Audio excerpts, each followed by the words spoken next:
ਸਤਿ ਸ਼੍ਰੀ ਅਕਾਲ। ਤੁਸੀਂ ਜੁੜੇ ਹੋਏ ਹੋ ਪੰਜਾਬੀ ਰੇਡੀਓ USA ਦੇ ਨਾਲ ਤੇ ਮੈਂ ਹਾਂ ਪ੍ਰਵੀਨ ਸ਼ਰਮਾ ਲੈ ਕੇ ਹਾਜ਼ਰ ਹਾਂ ਪ੍ਰੋਗਰਾਮ ਖਬਰ ਤੇ ਨਜ਼ਰ ਪ੍ਰੋਗਰਾਮ ਦੇ ਵਿੱਚ ਕਈ ਅਹਿਮ ਤੇ ਕੀ ਖਾਸ ਖਬਰਾਂ ਨੂੰ ਲੈ ਕੇ ਚਰਚਾ ਕਰਨ ਦੇ ਲਈ ਜੁੜ ਚੁੱਕੇ ਨੇ ਪੰਜਾਬ ਤੋਂ ਪੱਤਰਕਾਰ ਦੀਪਕ ਸ਼ਰਮਾ ਚਨਾਰਥਲ ਜੀ। ਸ਼ਰਮਾ ਜੀ, ਸਤਿ ਸ਼੍ਰੀ ਅਕਾਲ। ਸਵਾਗਤ ਹੈ ਜੀ ਪੰਜਾਬੀ ਰੇਡੀਓ USA ਤੇ। ਸਤਿ ਸ਼੍ਰੀ ਅਕਾਲ ਪ੍ਰਵੀਨ ਜੀ। ਸਾਰੇ ਦਰਸ਼ਕਾਂ ਨੂੰ, ਸਾਰੇ ਸਰੋਤਿਆਂ ਨੂੰ ਮੇਰੀ ਪਿਆਰ ਭਰੀ ਸਤਿ ਸ਼੍ਰੀ ਅਕਾਲ ਜੀ। ਅੱਗੇ ਵਧਣ ਤੋਂ ਪਹਿਲਾਂ ਧੰਨਵਾਦ ਕਰਦੇ ਚਲੀਏ ਸਪਾਂਸਰਸ ਦਾ, ਜਿਹੜੇ ਜ਼ਰੀਆ ਬਣਦੇ ਨੇ ਇਹਨਾਂ ਪ੍ਰੋਗਰਾਮਾਂ ਨੂੰ ਤੁਹਾਡੇ ਤੱਕ ਪਹੁੰਚਾਉਣ ਦੇ ਲਈ। ਖਾਲਸਾ ਇੰਸ਼ੋਰੈਂਸ ਏਜੰਸੀ ਵਾਲੇ, ਜਿਨ੍ਹਾਂ ਤੋਂ ਤੁਸੀਂ ਹਰ ਤਰੀਕੇ ਦੀ ਇੰਸ਼ੋਰੈਂਸ ਲੈ ਸਕਦੇ ਹੋ। ਇੰਸ਼ੋਰੈਂਸ ਬਾਰੇ ਪਤਾ ਕਰਨ ਦੇ ਲਈ ਇਹਨਾਂ ਦਾ ਨੰਬਰ ਹੈ 408-272-2500। ਟਰਕੀਅਨ ਇਮੀਗ੍ਰੇਸ਼ਨ ਲਾ ਫਰਮ ਵਾਲੇ, ਜੇ ਟਰਕੀਅਨ ਟੋਨੀ ਟਰਕੀਅਨ ਦੇ ਨਾਲ ਤੁਸੀਂ US ਇਮੀਗ੍ਰੇਸ਼ਨ ਬਾਬਤ ਕੋਈ ਵੀ ਸਲਾਹ ਕਰਨੀ ਹੈ ਤਾਂ ਇਹਨਾਂ ਦਾ ਨੰਬਰ ਹੈ 415-909-0503। ਗੁਰਦੀਪ ਸਿੰਘ ਬਿਰਦੀ ਕਲੋਬੀ, ਸਤਨਾਮ ਸਿੰਘ ਸ਼ੇਰਗਿੱਲ ਸਿਲਮਾ, ਵਿਸਲਾ ਫੈਮਿਲੀ, ਕਾਬਲ ਸਿੰਘ ਫ੍ਰੈਜ਼ਨੋ, ਮਨਦੀਪ ਸਿੰਘ, ਸੰਦੀਪ ਕੌਰ ਸੈਨ ਹੋਜ਼ੇ, ਗੋਪਾਲ ਸਿੰਘ ਸੈਕਰਾਮੈਂਟੋ, ਸਰਬਜੀਤ ਸਿੰਘ ਸ਼ੋਕਰ ਟਰਲਕ ਤੇ ਕਮਲਜੀਤ ਸਿੰਘ ਮੱਖਣ ਦੌਲਤਪੁਰੀਆ। ਇਹਨਾਂ ਸਾਰੇ ਹੀ ਸਪਾਂਸਰਸ ਦਾ ਬਹੁਤ ਬਹੁਤ ਧੰਨਵਾਦ। ਤੇ ਜੇਕਰ ਤੁਸੀਂ ਵੀ ਪੰਜਾਬੀ ਰੇਡੀਓ USA ਦੇ ਇਹਨਾਂ ਪ੍ਰੋਗਰਾਮਾਂ ਨੂੰ ਸਪਾਂਸਰ ਕਰਨਾ ਚਾਹੁੰਦੇ ਹੋ ਤਾਂ ਸਟੂਡੀਓ ਦਾ ਨੰਬਰ ਹੈ 408-272-5200। ਅੱਜ ਦਾ ਇਹ ਖਬਰ ਤੇ ਨਜ਼ਰ ਪ੍ਰੋਗਰਾਮ ਸਾਲ 2024 ਦੀ 16 ਅਪ੍ਰੈਲ ਦਾ ਪ੍ਰੋਗਰਾਮ ਹੈ ਤੇ ਦਿਨ ਅੱਜ ਮੰਗਲਵਾਰ ਹੈ। ਸ਼ਰਮਾ ਜੀ, ਖਬਰਾਂ ਦੇ ਵੱਲ ਆਈਏ। ਸ਼ੁਰੂਆਤ ਕਰੀਏ ਆਪਾਂ ਪੰਜਾਬ ਦੇ ਵਿੱਚ ਸਿਆਸੀ ਫਿਜ਼ਾ ਤੋਂ, ਚੋਣਾਂ ਤੋਂ। ਪੰਜਾਬ ਕਹਿੰਦੇ ਲਵਾਰਸ ਹੈ, ਸਾਰੀ ਸਰਕਾਰ ਚੋਣ ਮੈਦਾਨ ਦੇ ਵਿੱਚ ਉਤਰ ਗਈ ਹੈ। ਕਿੰਨੇ ਕੁ ਮੰਤਰੀ ਤੇ ਵਿਧਾਇਕ ਇਸ ਵੇਲੇ ਚੋਣ ਮੈਦਾਨ ਦੇ ਵਿੱਚ ਨੇ ਜੀ? ਬਿਲਕੁਲ ਪ੍ਰਵੀਨ ਜੀ, ਇਹ ਵੱਡਾ ਸਵਾਲ ਖੜਾ ਹੁੰਦਾ ਜਾ ਰਿਹਾ ਕਿ ਸਾਰੀ ਸਰਕਾਰ ਤਾਂ ਚੋਣ 'ਚ ਜੁਟ ਗਈ ਤੇ ਫਿਰ ਪੰਜਾਬ ਦਾ ਕੰਮਕਾਜ ਕੌਣ ਦੇਖ ਰਿਹਾ ਜੀ? ਇਹ ਵਿਧਾਨ ਸਭਾ ਚੋਣਾਂ ਤਾਂ ਹੈ ਨਹੀਂ ਗੀਆਂ ਕਿ ਹਾਂ ਸਰਕਾਰ ਭੰਗ ਹੋ ਗਈ ਜੀ, ਜਾਂ ਸਰਕਾਰ ਦਾ ਹੁਣ ਉਨੀ ਦੇਰ ਸੇਵਾ ਸੰਭਾਲਣੀ ਜਿੰਨੀ ਦੇਰ ਅਗਲੀ ਸਰਕਾਰ ਨਹੀਂ ਬਣਦੀ। ਸੋ ਇਹ ਆਮ ਚੋਣਾਂ ਨੇ। ਸੋ ਲੋਕ ਸਭਾ ਚੋਣਾਂ ਦੇ ਲਈ ਜੇਕਰ MLA ਸਾਰੇ ਝੌਂਕਣੇ ਨੇ, ਫਿਰ ਉਹ MLA ਲੜਾਈ ਕਾਹਨੂੰ ਸੀ? ਤੇ ਲੋਕਾਂ ਨੇ ਗਲਤੀ ਕਰ ਲਈ ਕਿ ਉਹ ਜਿਤਾਤੇ। ਤੁਸੀਂ ਇੱਥੋਂ ਇਹ ਪਹਿਲੂ ਖੜਾ ਕਿੱਥੋਂ ਹੋ ਰਿਹਾ ਕਿ ਕੱਲ 2 ਸੂਚੀਆਂ ਆਈਆਂ ਪੰਜਾਬ 'ਚ ਜੀ, ਇੱਕ ਭਾਜਪਾ ਦੀ, ਇੱਕ ਆਮ ਆਦਮੀ ਪਾਰਟੀ ਦੀ। ਭਾਜਪਾ ਨੇ ਕੱਲ 3 ਹੋਰ ਉਮੀਦਵਾਰ ਐਲਾਨੇ। ਇਸ ਤੋਂ ਪਹਿਲਾਂ ਭਾਜਪਾ 6 ਉਮੀਦਵਾਰ ਐਲਾਨ ਚੁੱਕੀ ਸੀ ਜੀ। ਸੋ 3 ਐਲਾਨਣਾ ਉਹਨਾਂ ਦੇ 9 ਉਮੀਦਵਾਰ ਪੰਜਾਬ 'ਚ ਹੋ ਗਏ ਨੇ। ਅਜੇ ਵੀ 4 ਟਿਕਟਾਂ ਉਹਨਾਂ ਦੀਆਂ ਰਹਿੰਦੀਆਂ ਨੇ, ਜਦੋਂ ਕਿ ਅਕਾਲੀ ਦਲ ਨੇ 7 ਹੀ ਐਲਾਨੇ ਹੋਏ ਨੇ, 6 ਉਹਨਾਂ ਦੇ ਰਹਿੰਦੇ ਨੇ, ਤੇ ਕਾਂਗਰਸ ਨੇ ਵੀ 6 ਐਲਾਨੇ ਹੋਏ ਨੇ, 7 ਉਹਨਾਂ ਦੇ ਰਹਿੰਦੇ ਨੇ। ਪਰ ਭਾਜਪਾ ਨੇ 6 ਐਲਾਨੇ ਸੀ, 3 'ਚ ਵਾਧਾ ਕਰਕੇ 9 ਕਰ ਲਏ। ਸੋ ਜਿਹੜੇ 3 ਨੂੰ ਕੱਲ ਟਿਕਟ ਮਿਲੀ ਉਹਨਾਂ 'ਚ 23 ਸੀ। ਸਿਕੰਦਰ ਸਿੰਘ ਮਲੂਕਾ ਹੋਰਾਂ ਦੀ ਨੂੰਹ ਨੂੰ, ਪਰਮਪਾਲ ਕੌਰ ਸਿੱਧੂ ਹੋਰਾਂ ਨੂੰ, ਉਹ ਬਠਿੰਡਾ ਤੋਂ ਟਿਕਟ ਮਿਲ ਗਈ ਆ। ਸੋ ਉਹ 23 ਸੀਗਾ। ਸੋਮ ਪ੍ਰਕਾਸ਼ ਹੋਰਾਂ ਨੂੰ ਟਿਕਟ ਨਾ ਦੇ ਕੇ ਉਹਨਾਂ ਦੀ ਧਰਮ ਪਤਨੀ ਨੂੰ ਟਿਕਟ ਦੇਤੀ, ਤੇ ਇਸ ਲਈ ਕਹਿੰਦੇ ਅਨੀਤਾ ਸੋਮ ਪ੍ਰਕਾਸ਼ ਇਸ ਵਾਰ ਹੁਸ਼ਿਆਰਪੁਰ ਤੋਂ ਭਾਜਪਾ ਦੀ ਉਮੀਦਵਾਰ ਆ। ਤੇ ਤੀਸਰਾ ਮਨਜੀਤ ਸਿੰਘ ਮੰਨਾ ਮੀਆਂ ਬਿੱਡ, ਉਹਨੂੰ ਟਿਕਟ ਮਿਲੀ ਆ। ਸੋ ਇਸ ਤਰ੍ਹਾਂ ਮਤਲਬ ਕਿ 3 ਭਾਜਪਾ ਨੇ ਉਮੀਦਵਾਰ ਐਲਾਨਤੇ। ਉਸੇ ਤਰ੍ਹਾਂ ਕੱਲ ਆਮ ਆਦਮੀ ਪਾਰਟੀ ਨੇ ਵੀ 4 ਟਿਕਟਾਂ ਐਲਾਨੀਆਂ, ਜਿਨ੍ਹਾਂ ਚੋਂ 3 ਉਹਨਾਂ ਨੇ ਆਪਣੇ MLA ਨੂੰ ਹੀ ਦਿੱਤੀਆਂ। ਠੀਕ ਹੈ। ਇੱਕ ਸਾਬਕਾ MLA ਪਵਨ ਟੀਨੂ ਨੂੰ ਲਿਆਇਓ, ਜਿਸ ਕੰਮ ਲਈ ਸੀ, ਉਹਨੂੰ ਜਲੰਧਰ ਤੋਂ ਮਿਲ ਗਈ। ਸੋ ਪਵਨ ਟੀਨੂ ਨੂੰ ਜਲੰਧਰ ਤੋਂ ਟਿਕਟ ਦਿੱਤੀ ਆ। ਅਸ਼ੋਕ ਪ੍ਰਾਸ਼ਰ ਪੱਪੀ ਨੂੰ ਲੁਧਿਆਣਾ ਤੋਂ ਟਿਕਟ ਦਿੱਤੀ ਆ। ਫਿਰੋਜ਼ਪੁਰ ਤੋਂ ਜਗਦੀਪ ਸਿੰਘ ਕਾਕਾ ਬਰਾੜ ਨੂੰ ਟਿਕਟ ਦਿੱਤੀ ਆ। ਗੁਰਦਾਸਪੁਰ ਤੋਂ ਅਮਰਜੀਤ ਸ਼ੇਰ ਸਿੰਘ ਸ਼ਹਿਰੀ ਕਲਸ਼ੀ ਨੂੰ ਟਿਕਟ ਦਿੱਤੀ ਆ। ਇਹ ਵੀ MLA। ਸੋ ਇਸ ਤਰ੍ਹਾਂ ਕੱਲ ਵੀ ਮਤਲਬ 3 MLA ਨੇ, ਹੈ ਨਾ। ਸੋ ਹੁਣ ਇਹ 4 ਟਿਕਟਾਂ ਐਲਾਨਣ ਨਾਲ ਆਮ ਆਦਮੀ ਪਾਰਟੀ ਦੀ ਸੂਚੀ ਪੰਜਾਬ 'ਚ ਕੰਪਲੀਟ ਹੋ ਗਈ ਪ੍ਰਵੀਨ ਜੀ। ਆਮ ਆਦਮੀ ਪਾਰਟੀ ਨੇ 13 ਦੇ 13 ਉਮੀਦਵਾਰ ਐਲਾਨ ਕੇ ਪਹਿਲ ਕਰ ਦਿੱਤੀ। ਪਰ ਤੁਸੀਂ ਹੈਰਾਨ ਹੋਵੋਗੇ, ਜਾਂ ਸਹਿਜੇ ਕਈ ਵਾਰ ਨਜ਼ਰੇ ਨਹੀਂ ਜਾਂਦੀ, ਕਿ ਇਹਨਾਂ 13 ਦੇ ਵਿੱਚ 5 ਮੰਤਰੀ ਨੇ। ਮਤਲਬ 15 ਕੁ ਮੰਤਰੀ ਨੇ ਪੰਜਾਬ 'ਚੋਂ, 5 ਚੋਣ ਲੜ ਰਹੇ ਨੇ, ਤੇ ਬਾਕੀ ਉਹਨਾਂ ਲਈ ਪ੍ਰਚਾਰ 'ਚ ਲੱਗੇ ਨੇ। ਬਿਲਕੁਲ। ਤੇ ਫਿਰ ਹਿਸਾਬ ਲਾ ਲਓ, ਮੁੱਖ ਮੰਤਰੀ ਸਾਹਿਬ ਤਾਂ ਰੋਡ ਸ਼ੋਅ 'ਚ ਲੱਗੇ ਨੇ। ਉਹ ਤਾਂ ਆਸਾਮ, ਗੁਜਰਾਤ ਰੋਈ ਜਾਂਦੇ ਨੇ ਜਾ ਕੇ ਉੱਥੇ, ਕਿ ਕੇਜਰੀਵਾਲ ਦੀ ਯਾਦ ਆਉਂਦੀ ਹੈ ਮੈਨੂੰ ਬਹੁਤ। ਸੋ ਇਸ ਲਈ ਕਿ ਉਹ ਤੋਂ ਬਾਅਦ ਕਹਿੰਦੇ ਮੈਂ ਦਿੱਲੀ ਆਉਣਾ ਜੀ, 19 ਤਰੀਕ ਤੋਂ ਪੰਜਾਬ 'ਚ ਰੋਡ ਸ਼ੋਅ ਸ਼ੁਰੂ ਨੇ ਜੀ। ਸੋ ਫਿਰ ਸਰਕਾਰ ਕਿੱਥੇ ਆ? ਤੇ ਪੰਜਾਬ ਲਵਾਰਸ ਨਹੀਂ ਤਾਂ ਹੋਰ ਕੀ ਆ? ਚਲੋ, ਕੱਲਾ ਮੰਤਰੀਆਂ ਵਾਲਾ ਮਾਮਲਾ ਨਹੀਂਗਾ। ਇਸ ਵਾਰ ਮਤਲਬ ਚੋਣ ਮੈਦਾਨ ਦੇ ਵਿੱਚ 10 MLA ਚੋਣਾਂ ਲੜ ਰਹੇ ਨੇ ਪੰਜਾਬ 'ਚ। ਇਹਨਾਂ 'ਚੋਂ 9 ਸੱਤਾਧਾਰੀ ਧਿਰ ਨੇ। ਠੀਕ ਹੈ ਜੀ। ਤੇ ਇੱਥੋਂ ਹਿਸਾਬ ਲਾਓ ਤੁਸੀਂ ਕਿ 9 ਮੌਜੂਦਾ MLA ਨੇ ਜਿਹੜੇ ਸੱਤਾਧਾਰੀ ਧਿਰ ਵੱਲੋਂ ਚੋਣ ਲੜ ਰਹੇ ਨੇ। ਇੱਕ ਕਾਂਗਰਸ ਵੱਲੋਂ ਹੈ ਮੌਜੂਦਾ MLA ਜਿਹੜਾ ਚੋਣ ਲੜ ਰਿਹਾ। ਇਸ 10 MLA ਚੋਣ ਲੜਨੇ ਨੇ, ਮਤਲਬ 5 ਮੰਤਰੀ ਤੇ 5 MLA। ਜਿਹੜੇ 5 ਮੰਤਰੀ ਨੇ ਉਹ ਵੀ MLA ਤਾਂ ਹੈਗੇ ਨੇ ਨਾ। ਸੋ ਮੈਂ ਪਹਿਲਾਂ ਤੁਹਾਨੂੰ MLA ਗਿਣਾ ਦਿੰਦਾ ਜੀ।